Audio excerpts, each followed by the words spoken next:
Create பண்ணுறது. இப்போ நம்ம வந்து ஒரு எலமெண்ட்டை க்ரியேட் பண்ணோம் அப்படின்னா நம்ம என்ன பண்ணுவோம், மேனுவலாக போயிட்டு இங்கே வந்து ஸ்பேன் அப்படின்னு சொல்லி கொடுப்போம் நம்ம கரெக்டாக. பட் அந்த மாதிரி கொடுக்காம நீங்களே வந்து ஒரு எலமெண்ட்டை க்ரியேட் பண்ணலாம். ஃபார் எக்ஸாம்பிள் இப்போ நான் வந்து இங்கே டிவ்னு ஒன்று வச்சுருக்கேன், ஓகேவா.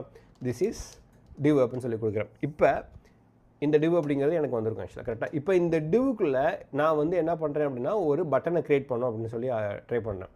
ஜென்ரலாக நம்ம வந்து HTML பட்டன் க்ரியேட் பண்ணிக்கலாம். பட் ஜாவா ஸ்கிரிப்ட் மூலியமாக க்ரியேட் பண்ணுறதுக்கு நம்ம என்ன பண்ணலாம் அப்படின்னு பார்த்தீங்க அப்படின்னா உங்களுக்கு வந்து document.create element அப்படின்னு சொல்லி கொடுத்தீங்க அப்படின்னா உங்களுக்கு வந்து அது அந்த எலமெண்ட்டை க்ரியேட் பண்ணி கொடுக்கும். இதில் போய்ட்டு உங்களோட அந்த எலமெண்ட்டோட name which is button.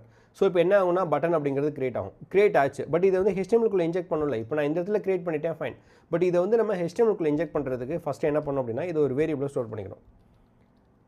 So இதில் போய்ட்டு நான் என்ன பண்ணுறேன் அப்படின்னா let button equal to button. So இது என்ன பண்ணோம் அப்படின்னா ஜஸ்ட் ஒரு பட்டனை மட்டும் க்ரியேட் பண்ணி கொடுக்கும், அவ்வளோதான். ஸோ இது க்ரியேட் பண்ணி